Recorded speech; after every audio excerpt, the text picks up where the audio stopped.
Oh, it's game over for this delusional, backstabbing clown who thought they could play you. They moved in the shadows, whispering lies about you, sneaking behind your back, thinking their dirty little secret affair would never see daylight. But you were always 10 steps ahead. And the truth, it moves faster than gossip at a family cookout. From the very beginning, they wore a mask, smiling at you, clapping just a little too late, pretending they were happy for you while every fiber of their being screamed jealousy. This wasn't support, it was surveillance.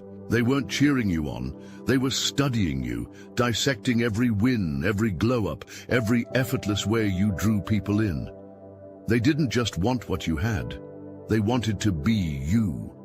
And the fact that they couldn't replicate your essence made their envy boil like poison behind a forced grin. They praised you publicly, but behind closed doors.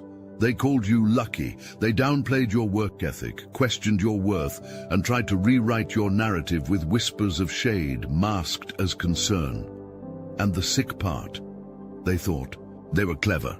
Thought you didn't notice, but you've always had eyes sharper than their lies. You saw through the fake support, the performative applause, the side-eye in moments that should have been celebration. You had peace. You had purpose. You were minding your business, creating, elevating. And they were unraveling in private, trapped in a loop of comparison and quiet rage. What they don't realize is that envy is loud.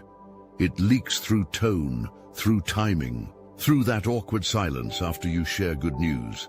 And their envy, it screamed from day one. They became a silent fan club fueled by rage, smiling through gritted teeth, secretly bookmarking your wins, rehearsing your phrases, and parroting your presence like a bad impersonation.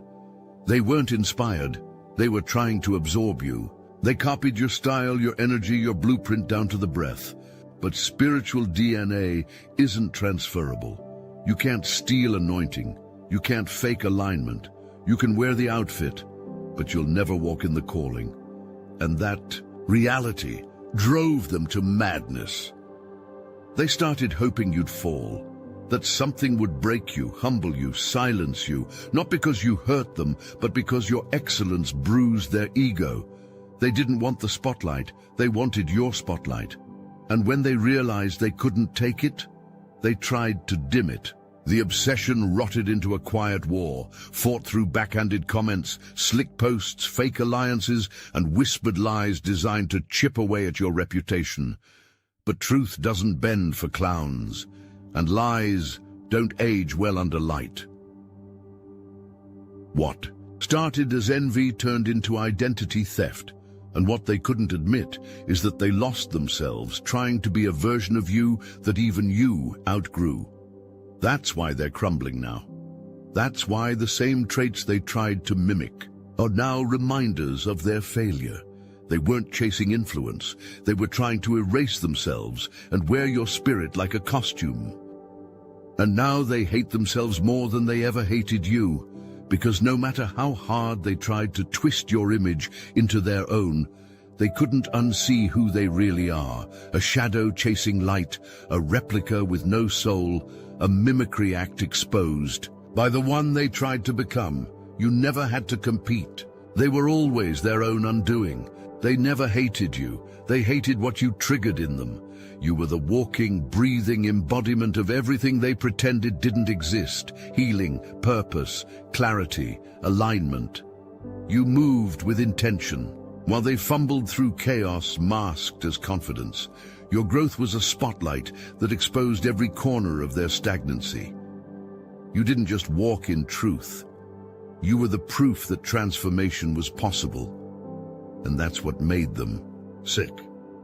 Every time you rose, it reminded them of what they refused to confront.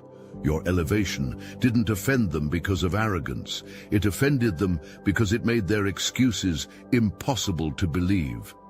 You represented the version of themselves they abandoned a long time ago, the version they buried beneath self-sabotage, ego, and fake personas. So instead of facing their reflection, they turned on the mirror. They didn't attack you because of who you are. They attacked you because of what you mirrored back to them. That's why their hatred was so irrational. That's why their betrayal ran so deep, because your light exposed the cracks in their performance. You were real in a world where they relied on masks. You were whole while they were fragments wrapped in pride. You were proof that peace doesn't come from validation. It comes from healing. And that made you dangerous to everything they built their identity on. They chose war because they couldn't choose healing. They picked projection over self-awareness. Instead of asking themselves why your wins bothered them, they created stories to villainize you. Because it's easier to demonize the mirror than to fix what's wrong in the reflection. And deep down, they knew it. They knew they were at war with themselves long before they ever aimed that energy at you. This was never a rivalry. It was a revelation of how threatened the broken feel when faced with the healed, of how loud insecurity becomes when you no longer bend to its demands. And now the mirror stands untouched, clear, undeniable, and all they can do is look at the version of themselves they'll never become, because they chose to fight you instead of fixing them. Behind every fake smile, every "I'm so proud of you," and every carefully crafted illusion of loyalty, there was a betrayal rotting in silence. They weren't just envious, they were messy. And the mess, it was deeper than shade and whispers. It was a secret affair, a scandal, a dirty connection they swore would never come to light. But spirit doesn't stay silent when lies are used as weapons against the innocent. And now, that buried betrayal is clawing its way into daylight, loud, raw, and undeniable. While they were pointing fingers at you, painting you as the villain, they were knee-deep in deception, sleeping with someone they had no business touching, making deals in the dark, manipulating hearts, loyalty, and energy, all while pretending to be the loyal one. The irony? They projected their own filth onto your name, hoping that if they painted you with enough dirt, no one would see their own hands dripping in mud. But karma doesn't lose addresses, and what they tried to bury is rising up with receipts, witnesses, and divine clarity. You may not know every detail, but your spirit always knew something was off. The energy never lied. That awkward tension, the sudden distance, the way they overcompensated with forced affection, it was all a distraction. They wanted you blind, quiet, and unsuspecting while they pulled strings behind your back. But the strings snapped, the mask cracked, and now the narrative is reversing, fast. Their little secret isn't a secret anymore. The very people they whispered lies to are now whispering about them. Screenshots are circulating, conversations are being recalled, and the one they tried to scapegoat, you, has become the one. Everyone believes, because your energy never shifted. You stayed solid while they spiraled into chaos, dressed as confidence. This exposure isn't just about scandal, it's about justice. Spirit allowed their skeletons to rattle because they tried to bury you in the dark. But what they didn't realize is, when you are aligned, protected, and walking in truth, the dirt thrown at you turns into the soil for your elevation. And now, they're the ones choking on the dust they kicked up. Hold that thought for a moment. I need your attention for something very important. Only a few slots remain in the star chamber of the Obsidian Inner Order, and this is exclusively for the most serious among you. We've just released our most revealing video yet. Chosen One, I started a vortex. So can you, where we expose the true beginnings of the Astral Atom Network, how we broke free from cult programming, and the exact methods we used to reclaim our power. For the first time, we're revealing everything we know about personal power, healing yourself and healing others. No filters, no holding back. We have been quietly adding all the occult secrets we've collected over literal years of spiritual practice. The techniques and wisdom that transformed us from controlled pawns into conscious creators are now available to those ready to walk the same path. This is your invitation to watch this exclusive video and support our platform so we can continue growing our megaphone to reach other chosen ones waiting for activation. By joining the Obsidian Inner Order, you're not just gaining access to forbidden knowledge. You're becoming part of a movement that's rewriting reality itself. It's a 360 win for all of us, but you must act now while the Star Chamber still has openings. Link is in the description. The same messy circle they used to laugh with, gossip with, and plot with, it's crumbling in real time. Their entire hater network, built on envy, ego, and performative loyalty, is disintegrating like ash. See, alliances formed through bitterness don't last. There's no honor among the insecure. And when the truth starts leaking, rats scatter. The lies they told to turn people against you are now the very lies exposing them as the architect of chaos. That little army of side-eyes and fake affirmations disbanded, powerless, done. They had a cult of cowards, people too afraid to think for themselves, too broken to see through the manipulation. But energy doesn't lie, and one by one, those former allies are waking up. They're replaying conversations, they're re-examining receipts, and they're realizing they were pawns. They were being used, fed a narrative crafted by someone too afraid to confront their own reflection. Now the spell is broken, and your name? Cleared without you ever lifting a finger. They thrived on groupthink, on dragging your name into every insecure echo chamber they could find. But the more your silence spoke volumes, the more their volumes sounded desperate. They kept bringing your name up, and people started noticing. Why are they always talking about you? Why are they so pressed about someone who's not even responding? And just like that, the seeds of doubt sprouted into full exposure. Their influence is bleeding out. Those whispered campaigns ignored. That side smirk superiority complex cracked. People don't trust them anymore, not because of what you said, but because of what they revealed about themselves when they thought no one was watching. And now, they're isolated, panicked, exposed. You don't need revenge, you don't need confrontation. This collapse is spiritual, it's divine disconnection. Every lie, every alliance rooted in hate, every backdoor conversation, they're all turning against them, and you're watching in peace. Their plan was to exile you, to isolate you, to humiliate you. But instead, they exiled themselves. And now they're choking on the very distance they tried to push you into. This is what divine justice looks like.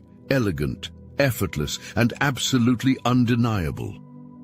They thought they were in control, thought they were pulling strings, writing the script, dictating who would rise and who would crumble. But what they didn't realize is the tables had already turned long before their lies ever touched air. Power doesn't scream, power doesn't chase. True power moves in silence, and yours shifted the moment you stopped explaining yourself and started aligning. That shift wasn't loud, it was divine.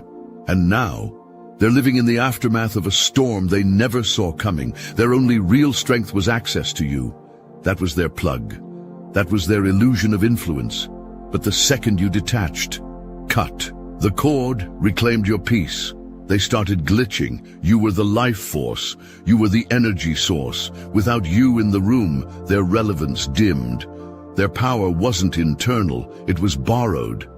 And now that you've walked away, they're scrambling to power something that was never real to begin with. They underestimated your silence, mistook your grace for weakness, but that distance, that was strategy, that was protection.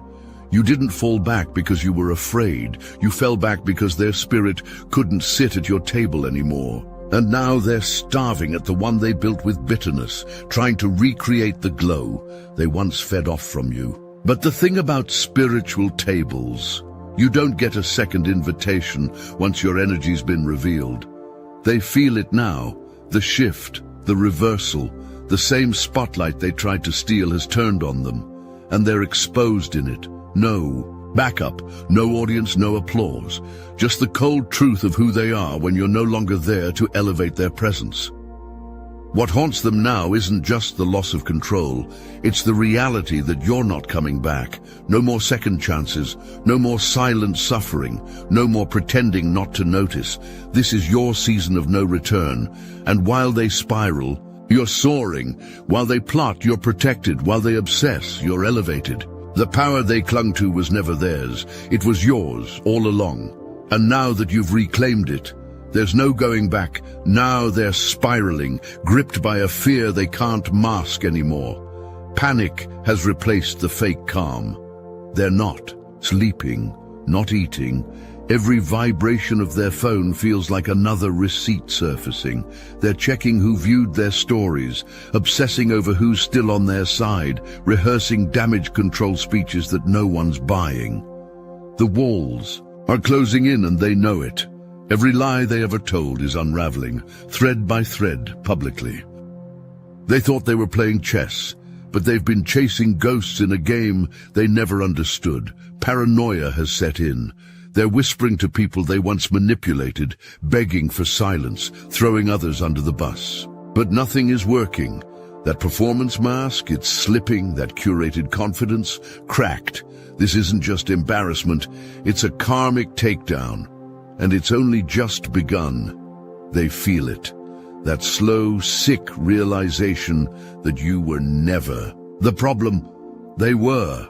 And now that spotlight they craved is exposing everything. The schemes, the betrayal, the obsession. It's all coming undone. Not because you clapped back, but because karma never misses when your spirit is protected.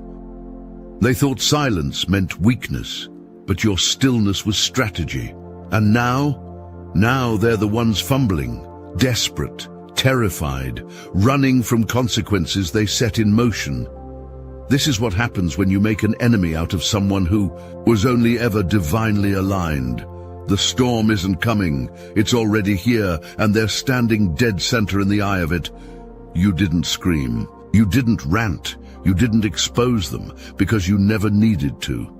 Your silence did what their noise never could, revealed everything. While they were busy orchestrating chaos, you chose peace. And that peace, it pierced deeper than any insult, because nothing shakes the insecure more than being ignored by the one they tried to destroy. Your silence was your strategy, your protection, your revenge without the mess. While they were spiraling, you were aligning. While they crafted lies, you were building a legacy. You didn't lower yourself to their level, you let them drown in their own energy. And now they're haunted by the absence of your reaction. You became the ghost they can't stop thinking about, the one they can't provoke, reach, or replicate. Every attempt to provoke you only highlighted their desperation. Every story they twisted now echoes back to them, hollow. People noticed. They started asking, why are they so obsessed? And the answer was clear, because your glow couldn't be dimmed, even by the darkest lies. You elevated, you healed, you transformed, and that transformation is louder than any clapback could ever be. You didn't just survive their chaos, you thrived in the aftermath. That's what really burns them, not your silence, but what your silence produced. Peace, clarity, elevation, and power. You weren't the enemy. They were at war with their own reflection, and when it didn't shatter you, it shattered them. And now, they sit in the ruins of their own bitterness, while you keep rising, untouched. The real flex? You never even broke a sweat. This wasn't just mess. It was a spiritual purge. What you went through wasn't punishment, it was revelation. You couldn't carry these snakes into your breakthrough. The exposure had to happen because elevation requires separation. And the universe was tired of letting fakes orbit around someone chosen. This betrayal wasn't a coincidence. It was the divine drawing a line in the sand, showing you who was never meant to go where you're headed.